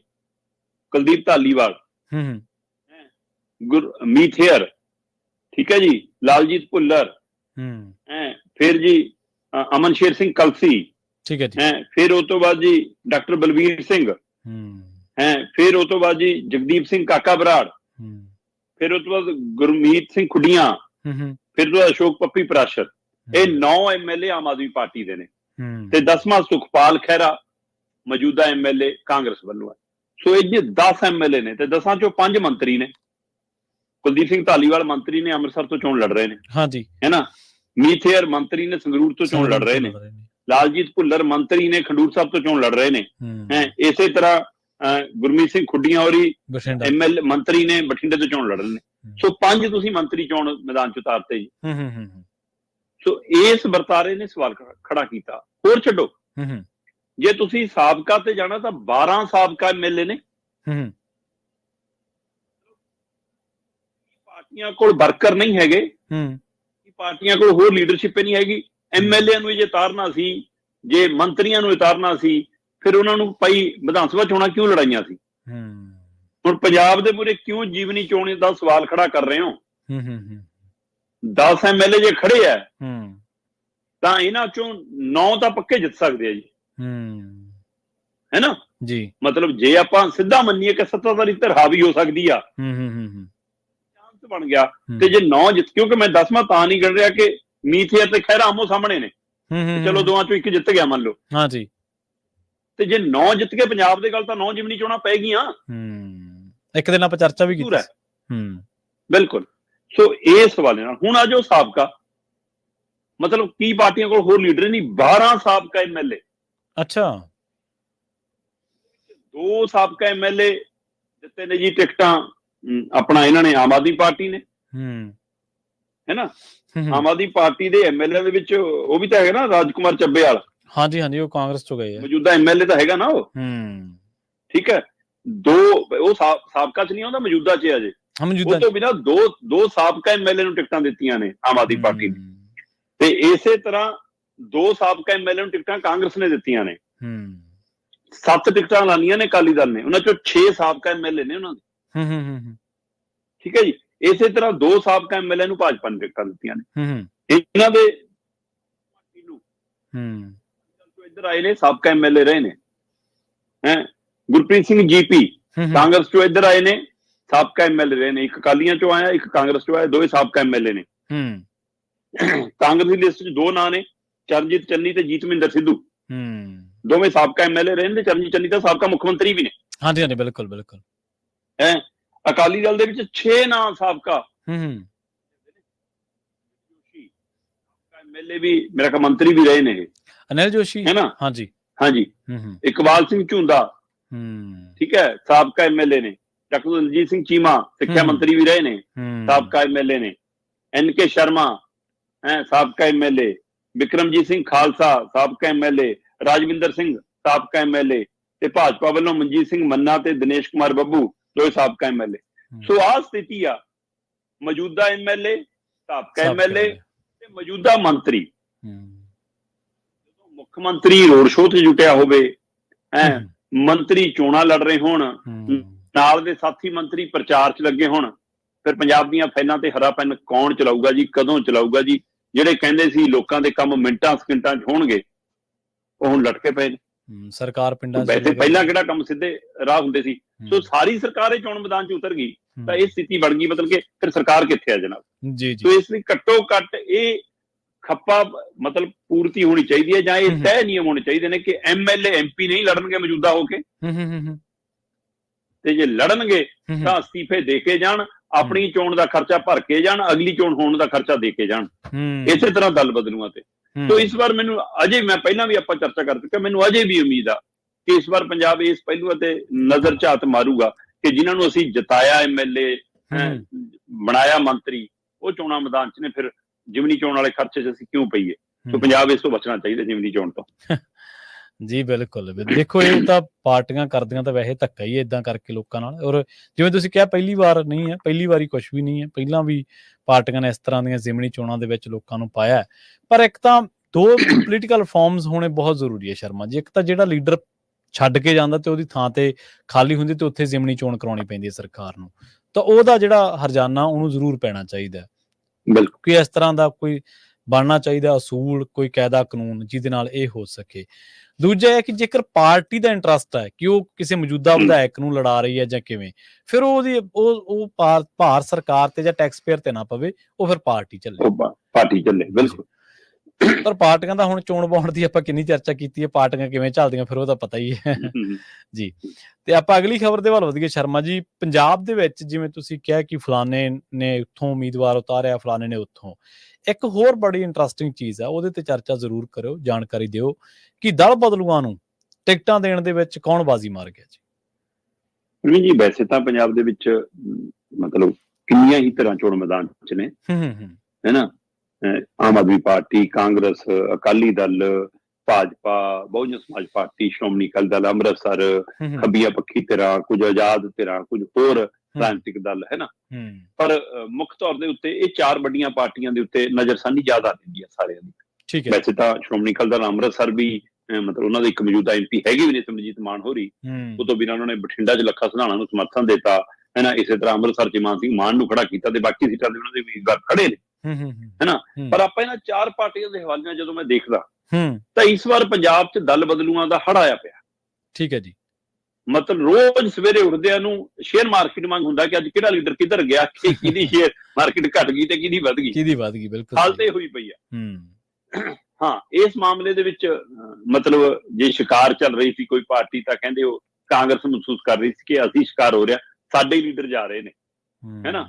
ਪਰ ਉਹ ਵੀ ਧਰਮਵੀਰ ਗਾਂਧੀ ਤਾਂ ਪੱਟੇ ਲਿਆਏ ਨਾ ਕਿਤੋਂ ਨਾ ਕਿਤੋਂ, ਚਾਹੇ ਉਹ ਹੁਣ ਪਹਿਲਾਂ ਆਪ ਸੀ, ਬਾਅਦ ਚੋਂ ਆਪਣੀ ਬਣਾ ਲਈ, ਕੁਛ ਬਣਾ ਲਈ, ਪਰ ਕਾਂਗਰਸ ਲਈ ਤਾਂ ਪਾਰਟੀ ਬਦਲ ਕੇ ਆਏ ਨੇ ਨਾ ਉਹ। ਸੋ ਇਸ ਲਈ ਉਹਨਾਂ ਕੋਲ ਵੀ ਇੱਕ ਚਿਹਰਾ ਇਹੋ ਜਿਹਾ ਆ ਗਿਆ। ਠੀਕ ਹੈ। ਅਕਾਲੀ ਦਲ ਇਸ ਮਸਲੇ ਦੇ ਵਿੱਚ ਅਜੇ ਹੁਣ ਬੇਸ਼ੱਕ ਪੁਰਾਣੇ ਰਿਕਾਰਡ ਚੋਂ ਦੇਖੋ ਤਾਂ ਅਨਿਲ ਜੋਸ਼ੀ ਭਾਜਪਾ ਚੋਂ ਆਏ ਹੋਏ ਨੇ ਉਧਰ, ਕੋਈ ਚੱਕਰ ਨਹੀਂ ਏਦਾਂ, ਹੈ ਨਾ। ਸੋ ਪਰ ਫਿਰ ਵੀ ਓਵਰਆਲ ਜੇਕਰ ਤੁਸੀਂ ਦੇਖੋਗੇ ਤਾਂ ਆਪਾਂ ਹੁਣ ਵਾਲੀ ਸਥਿਤੀ ਦੀ ਗੱਲ ਕਰਾਂਗੇ। ਐਂ ਤਾਂ ਫਿਰ ਜੇ ਭਾਜਪਾ ਦੀ ਸੂਚੀ ਦੇਖੋਗੇ ਤਾਂ ਹੰਸਰਾਜ ਹੰਸ ਕਿੰਨਾ ਕੁਝ ਬਦਲ ਕੇ ਆਏ ਨੇ, ਜਾਂ ਮਾਲਵਿੰਦਰ ਕੰਗ ਦੀ ਜੇਕਰ ਆਪਾਂ ਗੱਲ ਕਰੀਏ ਤਾਂ ਉਹ ਪਹਿਲਾਂ ਭਾਜਪਾ ਸੀ। ਪਰ ਮੈਂ ਪੁਰਾਣੀ ਗੱਲ ਨਹੀਂ ਕਰ ਰਿਹਾ, ਮੈਂ ਮੌਜੂਦਾ ਚੋਣ ਪਿੜ ਦੇ ਦੌਰਾਨ, ਚੋਣ ਪ੍ਰਕਿਰਿਆ ਦੇ ਦੌਰਾਨ ਜਿਹੜੀ ਦਲ ਬਦਲੀਆਂ ਹੋਈਆਂ ਮੈਂ ਉਹਦੇ ਹਵਾਲੇ ਨਾਲੇ ਗੱਲ ਕਰ ਰਿਹਾ ਜੀ। ਸੋ ਇਸ ਮਸਲੇ 'ਚ ਜਦੋਂ ਮੈਂ ਆਪ ਕਾਂਗਰਸ, ਅਕਾਲੀ ਤੇ ਭਾਜਪਾ ਨੂੰ ਦੇਖਦਾ ਤਾਂ ਇਹ 'ਚ ਮੁਕਾਬਲੇ 'ਚ ਭਾਜਪਾ ਤੇ ਆਮ ਆਦਮੀ ਪਾਰਟੀ ਹੈ। ਠੀਕ ਹੈ। ਹੁਣ ਭਾਜਪਾ ਥਾਪੀ ਮਾਰ ਕੇ ਕਹਿੰਦੀ ਹੈ ਕਿ ਦਲ ਬਦਲੂਆਂ ਨੂੰ ਟਿਕਟਾਂ ਦੇਣ ਦੇ ਵਿੱਚ ਅਸੀਂ ਬਾਜੀ ਮਾਰ ਲਈ, ਪਰ ਆਮ ਆਦਮੀ ਪਾਰਟੀ ਕਹਿੰਦੀ ਮਾੜਾ ਜਿਹਾ ਅੰਕੜਿਆਂ ਨੂੰ ਸੈੱਟ ਕਰਕੇ ਦੇਖੋ, ਅਸੀਂ ਵੀ ਬਰਾਬਰ ਹਾਂ ਤੁਹਾਡੇ, ਠੀਕ ਹੈ, ਪਿੱਛੇ ਅਸੀਂ ਵੀ ਨਹੀਂ ਹੈਗੇ, ਕਹਿੰਦੇ ਥੋੜੇ ਜਿਹੇ ਦਰੁਸਤ ਕਰੋ। ਹੁਣ ਭਾਜਪਾ ਦਮ ਭਰ ਰਹੀ ਹੈ ਕਿ ਅਸੀਂ 4 ਦਲ ਬਦਲੂਆਂ ਨੂੰ ਟਿਕਟਾਂ ਦਿੱਤੀਆਂ ਜੀ, ਤੇ ਆਮ ਆਦਮੀ ਪਾਰਟੀ ਨੂੰ ਕਹਿੰਦੇ ਤੁਸੀਂ ਤਾਂ ਦੂਏ ਨੰਬਰ ਤੇ ਰਹਿ ਗਏ, ਤੁਸੀਂ 3 ਨੂੰ ਹੀ ਦਿੱਤੀਆਂ। ਪਰ ਆਪ ਵਾਲੇ ਕਹਿੰਦੇ ਨਾ ਧਿਆਨ ਨਾਲ ਚੈੱਕ ਕਰੋ, 4 ਨੂੰ ਅਸੀਂ ਵੀ 4 ਨੂੰ ਹੀ ਦਿੱਤੀਆਂ। ਠੀਕ ਹੈ। ਸੋ ਇੱਥੇ ਕਲੇਸ਼ ਚੱਲ ਰਿਹਾ, ਮੁਕਾਬਲਾ ਪੂਰਾ ਫਸਵਾਂ ਮੁਕਾਬਲਾ। ਤੁਸੀਂ ਇਹ ਦੇਖੋ ਕਿ ਆਮ ਆਦਮੀ ਪਾਰਟੀ ਨੇ 13 ਦੀਆਂ 13 ਸੀਟਾਂ ਲਾਂਤੀਆਂ, ਉਹਨਾਂ ਕੋਲ ਤਾਂ ਹੁਣ ਆਪਸ਼ਨ ਨਹੀਂ ਹੈ ਫਿਲਹਾਲ, ਬਸ਼ਰਤੇ ਉਹਨਾਂ ਦਾ ਕੋਈ ਹੁਣ ਉਮੀਦਵਾਰ ਭੱਜੇ ਨਾ। ਜਿਵੇਂ ਜੇ ਭੱਜ ਗਿਆ ਤਾਂ ਫਿਰ ਜਗ੍ਹਾ ਬਣ ਸਕਦੀ ਹੈ, ਜਿਵੇਂ ਸ਼ਸ਼ੀਲ ਰਿੰਕੂ ਨੂੰ ਦਿੱਤੀ ਸੀ ਉਦਾਂ ਦੇ ਫਿਰ ਪਵਨਟੀ ਨੂੰ ਲਿਆਉਣਾ ਪਿਆ। ਸੋ ਪਹਿਲਾਂ ਕਾਂਗਰਸ ਚੋਂ ਲਿਆਂਦਾ ਸੀ, ਉਹ ਭੱਜ ਗਿਆ, ਤੇ ਹੁਣ ਅਕਾਲੀਆਂ ਚੋਂ ਲਿਆਂਦਾ, ਹੁਣ ਉਹ ਟਿਕਿਆ ਰਹੇ। ਸੋ ਇਸ ਲਈ ਜੇ ਇਹਨਾਂ 13 ਚੋਂ ਕੋਈ ਨਹੀਂ ਭੱਜਦਾ ਫਿਰ ਤਾਂ ਇਹਨਾਂ ਦਾ ਕੰਮ ਤਾਂ ਵਿਹਲੇ ਨੇ। ਹੁਣ ਇਹਦਾ ਮਤਲਬ ਇਹ ਤੋਂ ਉੱਪਰ ਨਹੀਂ ਜਾ ਸਕਦੇ। ਪਰ ਭਾਜਪਾ ਨੇ 9 ਚੋਂ 4 ਦਲ ਬਦਲੂਆਂ ਨੂੰ ਟਿਕਟਾਂ ਦੇ ਦਿੱਤੀਆਂ, 9 ਚੋਂ 4। ਇਹਦਾ ਮਤਲਬ ਅਜੇ ਵੀ ਉਹਨਾਂ ਕੋਲ 4 ਟਿਕਟਾਂ ਪਈਆਂ ਨੇ, ਆਪਸ਼ਨ ਹੈਗੀ ਹੈ। ਪਰ ਇਹ ਪ੍ਰਾਪਤੀ ਨਹੀਂ ਹੈ ਪਾਰਟੀਆਂ ਦੀ, ਇਹ ਕਮਜ਼ੋਰੀ ਦੱਸਦੀ ਹੈ ਕਿ ਤੁਹਾਡੇ ਕੋਲ ਆਪਣੀ ਲੀਡਰਸ਼ਿਪ ਨਹੀਂ ਹੈਗੀ। ਬਿਲਕੁਲ ਸਹੀ। ਤੁਹਾਡੇ ਕੋਲ ਕਿੰਨਾ ਕਮੀ ਹੈ ਲੀਡਰਸ਼ਿਪ ਦੀ, ਜਾਂ ਤੁਸੀਂ ਆਪਣੇ ਲੀਡਰਾਂ ਨੂੰ ਕਿੰਨੇ ਹਲਕੇ ਤੇ ਕਮਜ਼ੋਰ ਮੰਨਦੇ ਹੋ, ਤੇ ਦੂਜੇ ਦਾ ਲੀਡਰ ਤੁਹਾਨੂੰ ਕਿੰਨਾ ਤਕੜਾ ਲੱਗਦਾ। ਹਲੋ ਆਪਾਂ ਆਪ ਦੀ ਗੱਲ ਸ਼ੁਰੂ ਕਰੀਏ। ਆਪ ਨੇ 3 ਦਲ ਬਦਲੂ ਇਸ ਸਮੇਂ ਉਮੀਦਵਾਰ ਨੇ ਉਹਨਾਂ ਕੋਲ, ਜਿਨ੍ਹਾਂ 'ਚ ਪਵਨ ਕੁਮਾਰ ਟੀਨੂ ਹੈ ਨਾ ਜੀ, ਇਸੇ ਤਰ੍ਹਾਂ ਗੁਰਪ੍ਰੀਤ ਸਿੰਘ GP ਹੈ, ਤੇ ਇਸੇ ਤਰ੍ਹਾਂ ਰਾਜਕੁਮਾਰ ਚੱਬੇਵਾਲ। 3 ਲੀਡਰ ਉਹਨਾਂ ਕੋਲ ਦਲ ਬਦਲੂ ਵਾਲੇ ਨੇ। ਰਾਜਕੁਮਾਰ ਚੱਬੇਵਾਲ ਕਾਂਗਰਸ ਚੋਂ ਆਏ ਨੇ, ਮੌਜੂਦਾ MLA ਨੇ, ਹੁਸ਼ਿਆਰਪੁਰ ਤੋਂ ਉਮੀਦਵਾਰ ਬਣਾਇਆ। ਹਾਂਜੀ। ਪਵਨ ਕੁਮਾਰ ਟੀਨੂ ਸਾਬਕਾ MLA ਅਕਾਲੀ ਦਲ ਚੋਂ ਆਏ ਨੇ ਤੇ ਉਮੀਦਵਾਰ ਬਣਾਇਆ ਜਲੰਧਰ ਤੋਂ। ਇਸੇ ਤਰ੍ਹਾਂ ਸ਼੍ਰੀ ਫਤਿਹਗੜ੍ਹ ਸਾਹਿਬ ਤੋਂ ਗੁਰਪ੍ਰੀਤ ਸਿੰਘ GP ਹੋਰਾਂ ਨੂੰ ਉਮੀਦਵਾਰ ਬਣਾਇਆ ਆਮ ਆਦਮੀ ਪਾਰਟੀ ਨੇ, ਕਾਂਗਰਸ ਚੋਂ ਆਏ ਨੇ, ਬਸੀ ਪਠਾਣਾ ਤੋਂ MLA ਰਹੇ ਸੀ। ਸੋ 3 ਦਲ ਬਦਲੀਆਂ ਦੇ ਹਵਾਲੇ ਨਾਲ ਕਹਿੰਦੇ ਜੀ ਇਸ ਦੌੜ ਦੇ ਵਿੱਚ ਦੂਏ ਨੰਬਰ ਤੇ ਆਮ ਆਦਮੀ ਪਾਰਟੀ, ਕਿਉਂਕਿ ਭਾਜਪਾ ਨੇ 9 ਚੋਂ 4 ਤੇ। ਠੀਕ ਹੈ ਜੀ। ਭਾਜਪਾ ਕੋਲ ਮਤਲਬ ਜੇਕਰ ਦਲ ਬਦਲੂਆਂ ਦੇ ਹਵਾਲੇ ਦੇਖਣਾ ਹੋਵੇ ਤਾਂ ਸੁਸ਼ੀਲ ਕੁਮਾਰ ਰਿੰਕੂ ਆਮ ਆਦਮੀ ਪਾਰਟੀ ਚੋਂ ਲਿਆਂਦਾ, ਟਿਕਟ ਸਣੇ ਲਿਆਂਦਾ, ਤੇ ਲਿਆ ਕੇ ਇੱਧਰ ਜਲੰਧਰ ਤੋਂ ਉਮੀਦਵਾਰ ਬਣਾਤਾ ਜੀ। ਮਹਾਰਾਣੀ ਪਰਨੀਤ ਕੌਰ ਹੈ ਨਾ, ਤੋ ਇਸ ਲਈ ਕਹਿੰਦੇ ਜੀ ਕਿ ਉਹ ਦਲ ਬਦਲੂਆਂ ਦੀ ਸੂਚੀ 'ਚ ਵੱਡਾ ਨਾਮ ਹੈ। ਇਸੇ 'ਚ ਪਰਮਪਾਲ ਕੌਰ ਸਿੱਧੂ ਅਕਾਲੀ ਪਿਛੋਕੜ ਤੋਂ, ਅਕਾਲੀ ਪਰਿਵਾਰ ਤੋਂ ਛੱਡ ਕੇ, ਵੈਸੇ ਕਹਿੰਦੇ ਮੈਂ ਤਾਂ IAS ਅਫਸਰ ਤੋਂ ਅਸਤੀਫਾ ਦੇ ਕੇ, ਮੇਰਾ ਪਾਰਟੀ ਨਾਲ ਕੀ ਸੰਬੰਧ, ਪਰ ਸੁਖਵੀਰ ਕਹਿੰਦੇ ਬੀਬੀ ਸਾਰਾ ਕੁਝ ਤੈਨੂੰ ਪਾਰਟੀ ਕਰਕੇ ਹੀ ਮਿਲਿਆ ਸੀ। ਸੋ ਇਸ ਲਈ ਪਰਮਪਾਲ ਕੌਰ ਸਿੱਧੂ ਦਲ ਬਦਲੂ ਸੂਚੀ 'ਚ ਤੀਜਾ ਨਾਮ ਭਾਜਪਾ ਦੀ। ਤੇ ਚੌਥਾ ਰਵਨੀਤ ਸਿੰਘ ਬਿੱਟੂ ਲੁਧਿਆਣਾ ਲੁਧਿਆਣਾ। ਹੁਣ ਭਾਜਪਾ ਦੇ 4 ਚਿਹਰੇ ਨੇ ਤੇ ਆਮ ਆਦਮੀ ਪਾਰਟੀ ਦੇ 3 ਨੇ। ਉਹ ਕਹਿੰਦੀ 3 ਨਾ ਗਿਣੋ, ਸੁਸ਼ੀਲ ਰਿੰਕੂ ਵੀ ਸਾਡਾ ਗਿਣੋ, ਅਸੀਂ ਵੀ ਤਾਂ ਦਲ ਬਦਲ ਨੂੰ ਟਿਕਟ ਦਿੱਤੀ ਹੋਈ ਸੀ। ਠੀਕ ਹੈ। ਸੋ ਇਸ ਲਈ ਸਾਡੇ ਵੀ 4 ਬਣਦੇ ਆ। ਸੋ ਇਹ ਪਾਰਟੀਆਂ ਦੀ ਸਥਿਤੀ ਹੈ। ਪਰ 9 ਟਿਕਟਾਂ ਲਾਨੀਆਂ ਅਜੇ, 9 ਚੋਂ 4 ਅਜੇ ਰਹਿੰਦੀਆਂ। ਹੋ ਸਕਦਾ 4 ਚ ਵੀ ਇੱਕ ਦਾ ਤੁਹਾਨੂੰ ਦਲ ਬਦਲੂ ਦੇਖਣ ਨੂੰ ਮਿਲ ਜਾਵੇ। ਜੀ ਜੀ, ਠੀਕ ਹੈ ਜੀ। ਅਕਾਲੀ ਦਲ ਦੀ ਇਹਦਾ ਮਤਲਬ ਇੱਕ ਖਾਸੀ ਦਿੱਕਤ ਹੈ। ਲੋਕਲ ਪਾਰਟੀ ਹੋਣ ਦੇ ਬਾਵਜੂਦ ਵੀ ਅਜੇ 7 ਐਲਾਨੀਆਂ, 6 ਚ ਰਹਿੰਦੀਆਂ ਤੇ ਘਰੇ ਬਗਾਵਤ ਵਾਲੀ ਸਥਿਤੀ ਖੜੀ ਆ। ਹਰਸਿਮਰਤ ਜਿਸ ਤਰ੍ਹਾਂ ਦਾ ਬਿਆਨ ਦਿੱਤਾ ਸੀ ਬੀਬੀ ਨੇ ਕਿ ਪਾਰਟੀਆਂ ਟਿਕਟ ਦੇਣੀ ਹੈ, ਦਵੇ ਨਹੀਂ ਦੇਣੀਆਂ ਨਾ ਦਵੇ, ਮੈਂ ਬਠਿੰਡਾ ਨਹੀਂ ਛੱਡਣਾ, ਮੈਂ ਹੋਰ ਕਿਤੋਂ ਨਹੀਂ ਚੋਣ ਲੜਨੀ। ਇਹਦਾ ਮਤਲਬ ਅੰਦਰ ਕੁਝ ਚੱਲ ਰਿਹਾ। ਕਾਂਗਰਸ ਨੇ ਜੇ 7 ਲਾਣੀ, ਕਾਂਗਰਸ ਦਾ ਕਲੇਸ਼ ਹਮੇਸ਼ਾ ਰਹਿੰਦਾ, ਉਹ ਕਲੇਸ਼ ਅਜੇ ਵੀ ਖੜਾ ਤੇ ਉਹਦੇ ਵਿੱਚ ਕੋਈ ਭੱਜ ਸਕਦਾ ਹੈ, ਆਵੇ ਚਾਹੇ ਨਵਾਂ ਕੋਈ ਨਾ ਆਵੇ ਇਹਨਾਂ ਕੋਲ। ਸੋ ਭੱਜਣ ਵਾਲੀ ਸਥਿਤੀਆਂ ਅਜੇ ਵੀ ਹੈਗੀਆਂ ਇਹਨਾਂ 'ਚ। ਸੋ ਇਹ ਸਾਰੀ ਸਥਿਤੀ ਦੇ ਵਿੱਚ ਭਾਜਪਾ ਦੀ 9 ਦੀ ਸੂਚੀ ਦੇ ਵਿੱਚ ਇੱਕ ਕੰਮ ਦੇ ਵਿੱਚ ਭਾਜਪਾ ਵੱਖਰੀ ਖੜੀ ਨਜ਼ਰ ਆ ਰਹੀ ਹੈ ਪੰਜਾਬ 'ਚ ਇਸ ਵਾਰ। ਠੀਕ ਹੈ ਜੀ ਪ੍ਰਵੀਨ ਜੀ, ਉਹ ਹੈ 3 ਬੀਬੀਆਂ ਨੂੰ ਟਿਕਟ। ਅਜੇ ਤੱਕ ਮੈਨੂੰ ਵੱਡੀਆਂ ਪਾਰਟੀਆਂ 'ਚੋਂ ਕਿਸੇ 'ਚ ਬੀਬੀ ਨਹੀਂ ਲੱਭ ਰਹੀ ਪੰਜਾਬ 'ਚ। 13 ਲਾਂਤੀਆਂ ਆਮ ਆਦਮੀ ਪਾਰਟੀ ਨੇ, ਹੁਣ ਇਹਨਾਂ ਕੋਲ ਤਾਂ ਕੋਈ ਆਪਸ਼ਨ ਹੈ ਹੀ ਨਹੀਂ, ਇੱਕ ਵੀ ਬੀਬੀ। ਕਾਂਗਰਸ ਨੇ 6 ਲਾਨੀਆਂ, 6 ਚ ਇੱਕ ਵੀ ਬੀਬੀ ਨਹੀਂ। ਅਕਾਲੀ ਦਲ ਨੇ 7 ਲਾਂਤੀਆਂ, 7 ਚ ਇੱਕ ਵੀ ਬੀਬੀ ਨੂੰ ਟਿਕਟ ਨਹੀਂ। ਪਰ ਭਾਜਪਾ ਨੇ 9 ਟਿਕਟਾਂ ਦੇ ਵਿੱਚ 3 ਬੀਬੀਆਂ ਨੂੰ ਟਿਕਟ ਦਿੱਤੀ ਹੈ। ਪਰਨੀਤ ਕੌਰ ਚਾਹੇ ਦਲ ਬਦਲ ਕੇ ਆਈ ਹੈ, ਟਿਕਟ ਮਿਲੀ ਹੈ। ਪਰਮਪਾਲ ਕੌਰ ਸਿੱਧੂ ਚਾਹੇ ਅਕਾਲੀ ਦਲ ਦੇ ਵਿਹੜੇ ਚੋਂ ਆਈ ਹੈ, ਅਫਸਰ ਉਹਦਾ ਛੱਡ ਗਈ ਹੈ, ਪਰ ਬੀਬੀ ਨੂੰ ਟਿਕਟ ਦਿੱਤੀ ਹੈ। ਤੇ ਤੀਸਰੀ ਸੋਮ ਪ੍ਰਕਾਸ਼ ਦੀ ਧਰਮ ਪਤਨੀ ਅਨੀਤਾ ਸੋਮ ਪ੍ਰਕਾਸ਼। ਤੋਂ 3 ਬੀਬੀਆਂ ਨੂੰ ਟਿਕਟਾਂ ਦੇ ਕੇ ਭਾਜਪਾ ਨੇ ਇੱਕ ਵੱਖਰੀ ਲੀਕ ਜ਼ਰੂਰ ਪੰਜਾਬ 'ਚ ਖਿੱਚਣ ਦੀ ਕੋਸ਼ਿਸ਼ ਕੀਤੀ। ਜੀ ਬਿਲਕੁਲ ਬਿਲਕੁਲ। ਤੇ ਆਪਾਂ ਅਗਲੀ ਖਬਰ ਦੇ ਵੱਲ ਵਧੀਏ ਤੇ ਗੱਲ ਕਰੀਏ, ਜਿਵੇਂ ਢੀਂਡਸਾ ਦੇ ਬਾਰੇ ਬਹੁਤ ਕੁਝ ਸੁਣਨ ਨੂੰ ਮਿਲ ਰਿਹਾ। ਢੀਂਡਸਾ ਦੇ ਵਰਕਰ ਜਾਂ ਉਹਨਾਂ ਦੇ ਜਿਹੜੇ ਸਮਰਥਕ ਨੇ ਉਹ ਨਾਰਾਜ਼ ਚੱਲ ਰਹੇ ਨੇ ਅਕਾਲੀ ਦਲ ਤੋਂ, ਤੇ ਉਸੇ ਤਰ੍ਹਾਂ ਕਹਿੰਦੇ ਵਿਜੇ ਸਾਂਪਲਾ ਦੇ ਤੇਵਰ ਵੀ ਬਾਗੀਆਂ ਵਾਲੀ ਹੈ। ਪ੍ਰਵੀਨ ਜੀ, ਤੁਹਾਡੇ ਧਿਆਨ ਛੋਣਾ ਕਿ ਜਦੋਂ ਹਰਿਆਣਾ 'ਚ ਸਰਕਾਰ ਦਾ ਮੁਖੀ ਬਦਲਿਆ, ਖੱਟਰ ਨੂੰ ਹਟਾ ਕੇ ਸੈਣੀ ਲਿਆਂਦੇ ਤੇ ਅਨਿਲ ਵਿਜ ਨਾਰਾਜ਼ ਹੋ ਕੇ ਘਰੇ ਚਲੇ ਗਏ ਸੀ। ਉਹ ਕਦੇ ਗੋਲ ਗੱਪੇ ਖਾਂਦੇ ਨਜ਼ਰ ਆਉਂਦੇ ਨੇ, ਕਦੇ ਅੰਬਾਲੇ 'ਚ ਚਾਹ ਪੀਂਦੇ ਨਜ਼ਰ ਆਉਂਦੇ ਨੇ, ਤੇ ਉਹ ਆਪਣੇ ਸੋਸ਼ਲ ਮੀਡੀਆ ਤੋਂ ਮੋਦੀ ਪਰਿਵਾਰ ਦਾ ਟੈਗ ਹਟਾ ਲੈਂਦੇ ਨੇ। ਖੂਬ ਹਗਾਮਾ ਮਚਦਾ। ਬੇਸ਼ੱਕ ਉਹ ਕਹਿੰਦੇ ਨੇ ਕਿ ਮੈਂ ਭਾਜਪਾ ਦਾ ਸੱਚਾ ਸਿਪਾਹੀ ਆ ਜੀ, ਛੱਡ ਨਹੀਂ ਰਿਹਾ, ਪਰ ਇਹ ਮਤਲਬ ਉਹਨੇ ਦੱਸਣ ਦੀ ਕੋਸ਼ਿਸ਼ ਕੀਤੀ ਕਿ ਮੈਂ ਮੋਦੀ ਦਾ ਚਮਚਾ ਨਹੀਂ ਹਾਂ। ਸੋ ਇਸ ਲਈ ਕਹਿੰਦੇ ਕਿ ਉਹ ਟੈਗ ਹਟਿਆ। ਵਿਜੇ ਸਾਂਪਲਾ ਵੀ ਉਸੇ ਤਰ੍ਹਾਂ ਆਉਂਦੇ ਨੇ ਕਿ ਹਾਂ ਸੰਘ ਨਾਲ ਜੁੜੇ ਨੇ ਜੀ, ਭਾਜਪਾ ਦੇ ਸੱਚੇ ਸਿਪਾਹੀ ਨੇ ਜੀ, ਮੋਦੀ ਨਾਲ ਬੜੀ ਪਹੁੰਚ ਹੈ ਜੀ। ਪਰ ਅਗਲੇ ਕਹਿੰਦੇ ਕਿ ਮੇਰੀ ਜਿੱਤੇ ਦੀ ਟਿਕਟ ਕੱਟ ਕੇ ਸੋਮ ਪ੍ਰਕਾਸ਼ ਨੂੰ ਦਿੱਤੀ ਸੀ। ਸੋ ਹੁਸ਼ਿਆਰਪੁਰ ਤੋਂ ਜਿੱਤੇ ਵੀ, ਮੰਤਰੀ ਵੀ ਬਣੇ, ਤੇ ਪਰ ਉਹਦੇ ਬਾਵਜੂਦ ਟਿਕਟ ਕੱਟੀ ਗਈ। ਤੇ ਟਿਕਟ ਕੱਟਣ ਦਾ ਕਹਿੰਦੇ ਜੀ ਮਤਲਬ ਕਿ ਨਾਰਾਜ਼ਗੀ ਸੀ। ਇਸ ਲਈ ਨਾਰਾਜ਼ਗੀ ਨੂੰ ਭਰਨ ਦੇ ਲਈ ਕਹਿੰਦੇ ਕਿ ਉਹਨਾਂ ਨੂੰ SC ST ਜਿਹੜਾ ਨੈਸ਼ਨਲ ਕਮਿਸ਼ਨ ਹੈ ਉਹਦੇ ਮੁਖੀ ਲਾਇਆ ਹੋਇਆ ਸੀ। ਪਰ ਉਹ ਇਸ ਵਾਰ ਟਿਕਟ ਦੇ ਫਿਰ ਦਾਅਵੇਦਾਰ ਸੀ। ਉਹ ਕਹਿੰਦੇ ਜੇ ਸੋਮ ਪ੍ਰਕਾਸ਼ ਨੂੰ ਦੇਣੀ ਹੋਣੀ ਸੀ ਫਿਰ ਦਾਅਵਾ ਮੇਰਾ ਬਣਦਾ ਸੀ। ਵੈਸੇ ਤਾਂ ਉੱਥੋਂ ਸਾਬਕਾ DGP ਸਾਹਿਬ ਵੀ ਦਾਅਵੇਦਾਰ ਬਣ ਗਏ ਸੀਗੇ, ਉਹਨਾਂ ਦੇ ਨੰਬਰ ਨਹੀਂ ਆਇਆ। ਕੀ ਸੋਮ ਪ੍ਰਕਾਸ਼ ਨੇ ਕੋਈ ਦਬਾਅ ਬਣਾਇਆ? ਕੀ ਸੋਮ ਪ੍ਰਕਾਸ਼ ਦੀ ਦਿੱਲੀ ਗੇੜਿਆਂ ਦੀ ਨੇੜਤਾ ਕੋਈ ਕੰਮ ਕਰ ਗਈ, ਜਾਂ ਪਾਰਟੀ ਦੀ ਕੀ ਮਜਬੂਰੀ ਹੋ ਗਈ ਕਿ ਇੱਕ ਪਾਸੇ ਸੋਮ ਪ੍ਰਕਾਸ਼ ਦੀ ਟਿਕਟ ਕੱਢਦੇ ਨੇ, ਦੂਜੇ ਪਾਸੇ ਉਹਦੀ ਕੱਟ ਦੇ ਦਿੰਦੇ। ਸੋ ਇਸ ਪਹਿਲੂ ਤੇ ਹੁਣ ਵਿਜੇ ਸਾਂਪਲਾ ਨਾਰਾਜ਼ ਵੀ ਹੁੰਦੇ ਨਜ਼ਰ ਆ ਰਹੇ ਨੇ ਤੇ ਬਾਗੀ ਸੁਰ ਵੀ ਲਾਪਦੇ ਨਜ਼ਰ ਆ ਰਹੇ ਨੇ। ਪ੍ਰਵੀਨ ਜੀ, ਪਹਿਲਾਂ ਤਾਂ ਸੋਸ਼ਲ ਮੀਡੀਆ ਪੇਜ ਤੋਂ ਉਹਨਾਂ ਨੇ ਵੀ ਮੋਦੀ ਪਰਿਵਾਰ ਵਾਲਾ ਟੈਗ ਹਟਾਤਾ। ਬਿਲਕੁਲ ਅਨਿਲ ਵਿਜ ਵਾਲਾ, ਜਿਵੇਂ ਤੁਸੀਂ ਕਹਿੰਦੇ ਹੋ ਕਿ ਢੀਂਡਸਾ ਮਾਂ ਕੋਈ ਬਾਗੀ ਰਾਹ ਨਹੀਂ ਲੱਭ ਸਕਦੇ, ਕਿਉਂ ਢੀਂਡਸਾ ਉਹਨਾਂ ਨੇ ਅੱਜ ਵੱਖਰੀ ਮੀਟਿੰਗ ਸੱਦੀ ਹੋਈ ਆ, ਅੱਜ ਫੈਸਲਾ ਲੈਣਾ ਉਹਨਾਂ ਨੇ ਕਿ ਅਸੀਂ ਕਰਨਾ ਕੀ ਆ। ਸੋ ਇਸ ਲਈ ਕੀ ਵਿਜੇ ਸਾਂਪਲਾ ਵੀ ਆਉਣ ਵਾਲੇ ਸਮੇਂ 'ਚ ਕੋਈ ਵੱਖਰਾ ਰਾਹ ਲੱਭ ਸਕਦੇ ਨੇ, ਕਿਉਂਕਿ ਉਹਨਾਂ ਨੇ ਸੰਕੇਤ ਦਿੱਤੇ ਨੇ ਕੁਝ ਅਜਿਹੇ। ਠੀਕ ਹੈ, ਇੱਕ ਪਾਸੇ ਤਾਂ ਉਹਨਾਂ ਨੇ ਟੈਗ ਹਟਾਇਆ ਮੋਦੀ ਪਰਿਵਾਰ ਵਾਲਾ, ਦੂਜੇ ਪਾਸੇ ਉਹਨਾਂ ਨੇ ਸੋਸ਼ਲ ਮੀਡੀਆ ਤੇ ਲਿਖਿਆ ਇੱਕ ਰਾਹ ਬੰਦ ਹੁੰਦਾ ਹੈ ਤਾਂ ਭਗਵਾਨ ਹੋਰ ਕਈ ਰਸਤੇ ਖੋਲ ਦਿੰਦਾ ਹੈ। ਸਾਥ ਦੇਣ ਵਾਲਿਆਂ ਦਾ ਧੰਨਵਾਦ। ਉਹ ਤੋਂ 3-4 ਘੰਟਿਆਂ ਬਾਅਦ ਉਹਨਾਂ ਨੇ ਫੇਰ ਇੱਕ ਸ਼ੇਅਰ ਦੇ ਰੂਪ ਦੇ ਵਿੱਚ ਕੋਟੇਸ਼ਨ ਪਾਈ। ਹਾਂ, ਆਪਾਂ ਤਾਂ ਖੂਨ ਪਸੀਨਾ ਬਹਾ ਦਿੱਤਾ, ਹੁਣ ਬਾਰਿਸ਼ ਲਿਖੇਗੀ ਤਕਦੀਰ ਜ਼ਮੀਨ ਦੀ। ਤੋ ਇਹ ਤੋਂ ਮਤਲਬ ਕਿ ਮੁਕੱਦਰ ਜ਼ਮੀਨ ਦਾ ਹੁਣ ਬਾਰਿਸ਼ ਲਿਖੇਗੀ, ਉਹ ਏਦਾਂ ਦਾ ਇੱਕ ਸ਼ੇਅਰ ਪਾਇਆ। ਸੋ ਇਸ ਤੋਂ ਅੰਦਾਜ਼ੇ ਲੱਗ ਰਹੇ ਨੇ ਕਿ ਹਾਂ ਕੁਝ ਚੱਲ ਰਿਹਾ, ਟੁੱਟ ਭੱਜ ਹੋ ਸਕਦੀ ਹੈ ਕੁਝ। ਸੋ ਹੁਣ ਦੇਖਣ ਵਾਲੀ ਗੱਲ ਹੋਊਗੀ ਕਿ ਕੀ ਭਾਜਪਾ ਦੇ ਵਿੱਚ ਪੰਜਾਬ ਦੇ ਵਿੱਚ ਕੁਝ ਅਜਿਹੇ ਸੰਕੇਤ ਦਾ ਲੀਡਰਾਂ 'ਚ ਦਮ ਹੈਗਾ, ਜਾਂ ਵਿਜੇ ਸਾਂਪਲਾ ਅੱਗੇ ਵਾਰ ਲਈ ਪਵਨ ਟੀਨੂ, ਜਿਵੇਂ ਆਪਾਂ ਕਹਿ ਰਹੇ ਸੀ ਗੱਲ ਕਿ ਪੱਕੇ ਕੋਕੇ ਜੜਦੇ ਉਹਨਾਂ ਨੇ ਆਪਣੀਆਂ ਅਗਲੀਆਂ ਸਾਰੀਆਂ ਕੁਰਸੀਆਂ ਪੱਕੀਆਂ ਕੀਤੀ, ਕਿਤੇ ਸਾਂਪਲਾ ਹੋਰੀ ਅਗਲਾ ਕੁਝ ਪੱਕਾ ਤਾਂ ਨਹੀਂ ਕਰਾਉਣਾ ਚਾਹੁੰਦੇ ਇਸ ਬਹਾਨੇ ਨਾਲੇ ਕਿ ਅਗਲਾ ਵੀ ਮੈਨੂੰ ਇਸ਼ਾਰਾ ਮਿਲ ਜੂਗਾ ਅਗਲੀ ਵਾਰ ਵੀ ਚੇਅਰਮੈਨ ਬਣਿਆ ਰਹੇਗਾ ਜੇ ਸਰਕਾਰ ਆ ਗਈ ਜਾਂ ਕੁਝ, ਇਹ ਤਾਂ ਨਹੀਂ। ਪਰ ਉਧਰ ਕਾਂਗਰਸ ਦੇ ਦਲਵੀਰ ਸਿੰਘ ਗੋਲਡੀ ਨੇ ਵੀ ਝੰਡਾ ਕੱਢਤਾ। ਹਾਂਜੀ ਬਿਲਕੁਲ, ਉਹ ਵੀ ਲਾਈਵ ਹੋ ਗਏ। ਉਹ ਕਹਿੰਦੇ ਮੇਰੇ ਨਾਲ 2022 ਦੀਆਂ ਚੋਣਾਂ ਸਮੇਂ ਵਾਅਦਾ ਕੀਤਾ ਸੀ ਕਿ ਸੰਗਰੂਰ ਤੋਂ ਤੂੰ ਉਮੀਦਵਾਰ ਹੋਏਗਾ। ਇਸ ਲਈ ਪਾਰਟੀਆਂ ਕਹਿੰਦੇ ਕਿਸੇ ਨੂੰ ਐ ਧੋਖੇ ਨਾਲ ਰੱਖਿਆ ਕਰੋ, ਮੈਂ ਇੰਨੇ ਦੇਰ ਤੋਂ ਤਿਆਰੀ ਕਰ ਰਿਹਾ। ਸੋ ਇਹ ਇਸ ਲਈ ਅਗਲਾ ਕਹਿੰਦਾ ਠੀਕ ਹੈ ਕਿ ਜਦੋਂ ਔਖੀ ਘੜੀ ਹੁੰਦੀ ਹੈ ਤਦ ਮੈਨੂੰ ਝੋਕਤਾ, ਹੁਣ ਖੁੱਲੀਆਂ ਚੋਣਾਂ ਸੀ ਤਾਂ ਮੈਨੂੰ ਪਰੇ ਕਰਤਾ। ਸੋ ਉਹਨੇ ਨਾਰਾਜ਼ਗੀ ਪ੍ਰਗਟਾਈ ਹੈ। ਸੋ ਮੈਂ ਤਾਂ ਹੀ ਕਹਿ ਰਿਹਾ ਕਿ ਅਜੇ ਅਕਾਲੀ ਦਲ ਦੀਆਂ ਔਰ ਕਾਂਗਰਸ ਦੀਆਂ ਟਿਕਟਾਂ ਆਉਣੀਆਂ ਨੇ ਜੀ, ਤੇ ਇਹਦੇ ਵਿੱਚੋਂ ਤੁਹਾਨੂੰ ਕੁਝ ਹੋਰ ਨਾਰਾਜ਼ ਤੇ ਨਿਰਾਸ਼ ਚਿਹਰੇ ਬਾਹਰ ਖੜੇ ਜਾਂ ਕਿਸੇ ਹੋਰ ਪਾਲੇ 'ਚ ਖੜੇ ਵੀ ਨਜ਼ਰ ਆ ਸਕਦੇ। ਬਿਲਕੁਲ ਸਹੀ ਹੈ। ਤੇ ਨਾਲੇ ਜਿਹੜੀ ਅਸਲ ਦੇ ਵਿੱਚ ਗੱਲ ਆ, ਤੁਸੀਂ ਦੇਖੋ ਕਿ ਭਾਜਪਾ ਦੇ ਵਿੱਚ ਨਾ ਲੀਡਰਾਂ ਦੇ ਵਿੱਚ ਸਪਿਰਿਟ ਦੀ ਗੱਲ ਵੇਖੋ ਤੁਸੀਂ, ਕਿਸਾਨ ਅੰਦੋਲਨ ਵੇਲੇ ਮਾੜੀ ਕਿਹਨਾਂ ਨਾਲ ਹੁੰਦੀ ਰਹੀ ਤੇ ਟਿਕਟਾਂ ਉਹਦੇ ਕਿਹਨਾਂ ਨੂੰ ਮਿਲ ਗਏ। ਟਕਸਾਲੀ ਭਾਜਪਾ ਤਾਂ ਤੁਸੀਂ ਦੇਖੋ ਕਿਤੇ ਨਜ਼ਰ ਹੀ ਨਹੀਂ ਆ ਰਹੇ। ਦਲ ਬਦਲੂ ਜਾਂ ਜਿਵੇਂ ਤੁਸੀਂ ਦੱਸਿਆ 4 ਨੇ ਜਾਂ ਹੋਰ ਨੇ। ਨਹੀਂ ਤੁਸੀਂ ਇਹ ਚੋਂ ਝਾਤ ਤੇ ਮਾਰ ਲਓ ਪ੍ਰਵੀਨ ਜੀ, ਅੰਮ੍ਰਿਤਸਰ ਤੋਂ ਤਰਨਜੀਤ ਸੰਧੂ, ਹਾਂਜੀ ਬਿਲਕੁਲ, ਇਹ ਟਕਸਾਲੀ ਭਾਜਪਾ ਹੀ ਨੇ, ਹੈ ਨਾ। ਅਨੀਤਾ ਸੋਮ ਪ੍ਰਕਾਸ਼, ਠੀਕ ਹੈ, ਸੋਮ ਪ੍ਰਕਾਸ਼ ਦੀ ਧਰਮ ਪਤਨੀ ਨੂੰ ਟਿਕਟ ਦੇਤੀ, ਇੱਕ ਹੋ ਗਿਆ। ਮਨਜੀਤ ਸਿੰਘ ਮੰਨਾ ਤੁਹਾਡੇ ਨਾਲ, ਠੀਕ ਹੈ, ਇਹ ਬੰਦਾ ਜੁੜਿਆ, ਇਹ ਉਹ ਮੰਨਾ ਨੀਗਾ ਜਿਹਦੀ ਮੈਂ ਕਦੇ ਅੰਮ੍ਰਿਤਸਰ ਵਾਲਾ ਨੀਗਾ। ਹਾਂਜੀ, ਹਾਂ, ਦਿਨੇਸ਼ ਕੁਮਾਰ ਬੱਬੂ, ਇੱਥੇ ਇੱਕ ਵਰਕਰ ਹੈਗਾ ਤੁਹਾਡੇ ਕੋਲ, ਇਹ ਤੁਹਾਡਾ ਸਾਬਕਾ ਐਮਐਲਏ ਪੁਰਾਣਾ ਚੱਲਦਾ। ਸੁਸ਼ੀਲ ਕੁਮਾਰ ਰਿੰਕੂ, ਦੱਸੋ ਕਿੱਥੋਂ ਹੈ? ਹਾਂਜੀ ਬਿਲਕੁਲ, ਹੈ ਨਾ। ਪਰਨੀਤ ਕੌਰ, ਦੱਸੋ ਕਿੱਥੋਂ ਵਰਕਰ ਹੈ ਤੁਹਾਡੀ? ਹੰਸਰਾਜ ਹੰਸ, ਦੱਸੋ ਕਿੱਥੋਂ ਵਰਕਰ ਹੈ ਤੁਹਾਡਾ?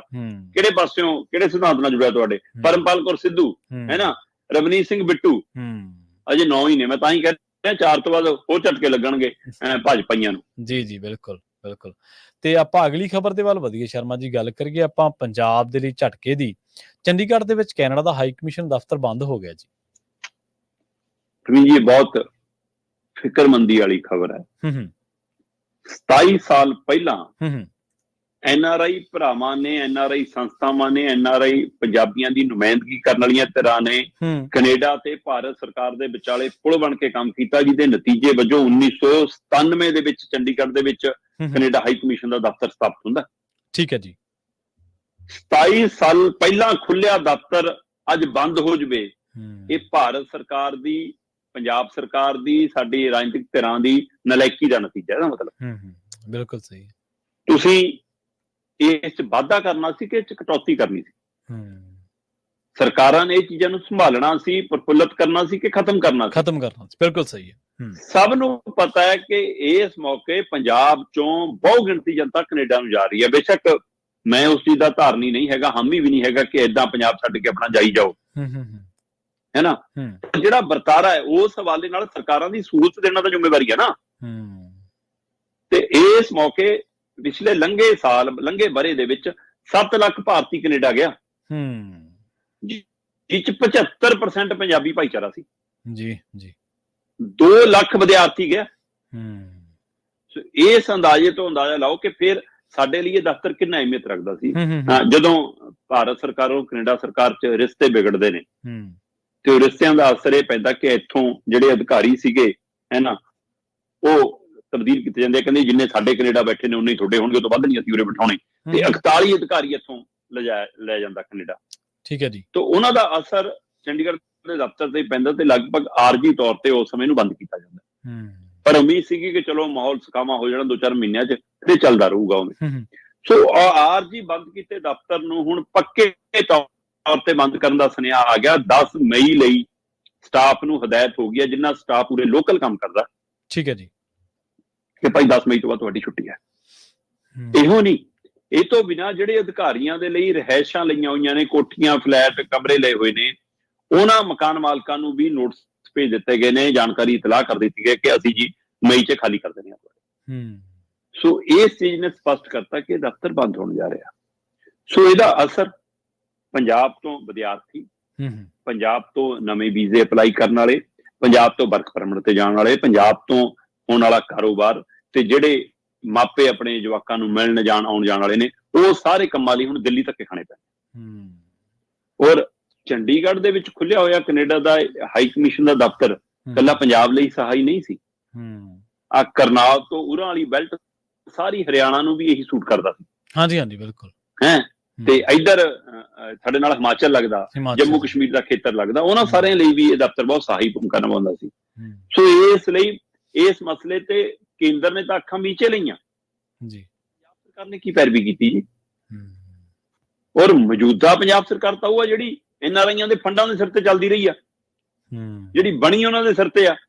ਤੇ ਉਹ NRI ਮਸਲਿਆਂ ਤੇ ਗੌਰ ਹੀ ਨਹੀਂ।